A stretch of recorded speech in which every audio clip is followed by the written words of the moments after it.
Hello दोस्तों, नमस्कार। मैं मृगनंदन यादव एशियन इवेंट न्यूज़ के लिए दिल्ली से आज मैं आपके सामने एक नया विषय लेके आया हूँ। नई खबर भी है, नया विषय भी है कि अभी पीछे 2-3-4 दिन पहले महाराष्ट्र की महाअघाड़ी सरकार ने स्थानीय निकायों के चुनाव को लेकर ओबीसी के 27% आरक्षण लागू करने की बात कही। ओबीसी के लिए महाराष्ट्र सरकार ने जो 27% स्थानीय निकाय, चाहे नगर पालिकाएँ हों, चाहे नगर निगम हों, बड़े शहरों की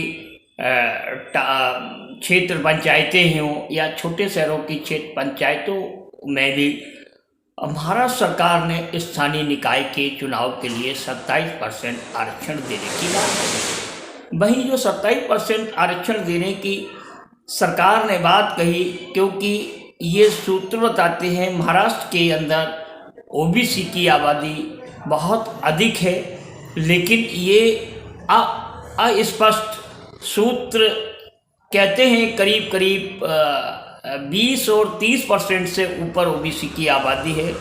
लेकिन ये कितना कहाँ तक सच है, ये तो संसद में चल रही और कई बार मांग की गई है कि ओबीसी की जातिगत जनगणना करा ली जाए, किस राज्य में कितने ओबीसी की आबादी है, तो उससे पता लग जाएगा।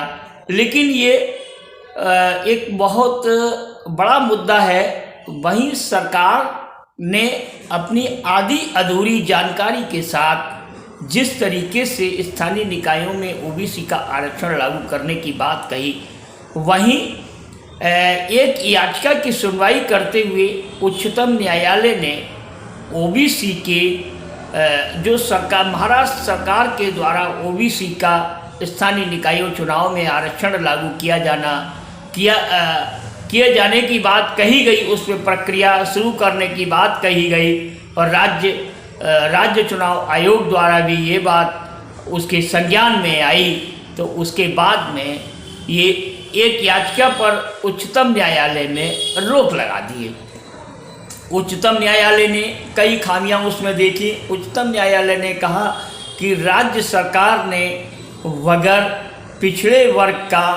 पिछड़े वर्ग के आयोग के द्वारा वहाँ उनकी स्थानीय संख्या और स्थानीय अपर्याप्तता देखते हुए उसको लागू करने की कोशिश की, और जबकि ये उनकी पूरी स्थिति, सामाजिक आर्थिक स्थिति और उनका समाज में किस तरीके का रहन सहन है, वो स्थिति पता होने पर ही लागू करना चाहिए था। और कई उसमें टेक्निकल खामियां उच्चतम न्यायालय ने निकाली। उच्चतम न्यायालय ने ये भी कहा कि राज्य सरकार अभी इसको लागू करने की जल्दबाजी ना करे, क्योंकि सरकार ने जो मैंने कमियां बताई हैं वो सरकार उन कमी को पूरा करे, और क्योंकि वो ये हर जिलेवार राज्यवार संख्या बताए कि ओबीसी की संख्या किस स्थानीय निकाय में कितनी है और किस प्रकार रहेगी। और ये कई टेक्निकल चीज़ें सुप्रीम कोर्ट ने, उच्चतम न्यायालय ने और राज्य सरकार के सामने रखी। राज्य सरकार ने उसकी अपनी अभी वहीं राज्य सरकार के रसद और खाद्य मंत्री दिल्ली में आए और उन्होंने अपनी सफाई रखी। सफाई की हुई बात भी मैं आपके सामने पेश करूँगा। और अब मैं देखते चलता हूँ, ये इसका आकलन करूंगा कि किस तरीके से कैसे राज्य सरकार ने पिछड़े वर्ग को आरक्षण देने की बात कही थी। राज्य सरकार क्या पूरे देश में पिछड़े वर्ग के आरक्षण को लेके एक मुहिम चली हुई है। चाहे वे किसी भी दल के पिछड़े वर्ग के नेता हों, वो इसको लेके बहुत मुखर होते दिखाई देते हैं। अब प्रत्येक राज्य में ओबीसी के बड़े नेता हैं, चाहे राष्ट्रीय दल के नेता हों, उन्होंने सबने एक स्वर से संसद में सरकार से मांग की है कि जातिगत जनगणना करानी चाहिए। जातिगत जनगणना से सुप्रीम कोर्ट या हाई कोर्ट इस तरीके की टिप्पणी करते हैं या उन्हें ये अपर्याप्त लगता है कि इनकी संख्या इतनी नहीं है, या जो भी टेक्निकल इशू होते हैं उन इशू में मैं नहीं जाऊंगा, क्योंकि वो तो विधि विशेषज्ञ ही इशू जानते हैं।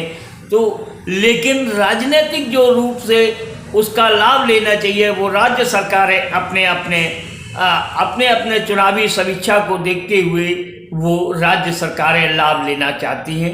इसी तरीके से इसी कड़ी में महाराष्ट्र सरकार ने बगैर अपनी तैयारी किए हुए उसको लागू करने की कोशिश की।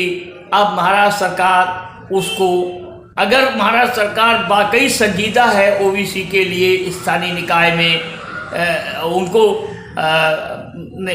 प्रतिनिधित्व देने के लिए, तो सरकार को उच्चतम न्यायालय के सामने अपनी स्थिति स्पष्ट करनी चाहिए, जिससे वो बाकी संजीदा होकर पिछड़े वर्ग के लोगों का कल्याण चाहती है।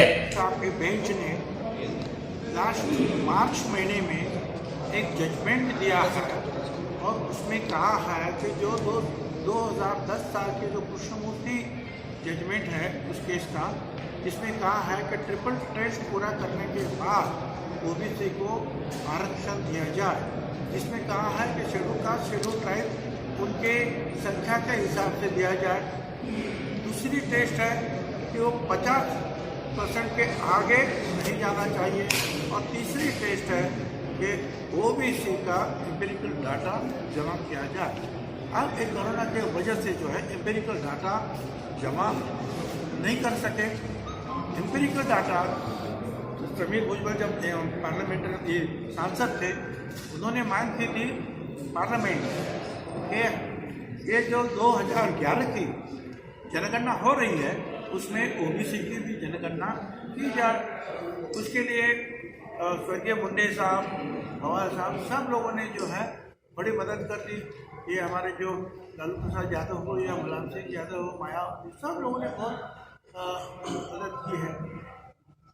तो कांग्रेस के भी जो है क्या वो लोग भी जो सब सांसद थे, तो उसके कहने पर जनगणना हुई, मगर वो सेंसस कमिश्नर जो है उन्होंने नहीं की।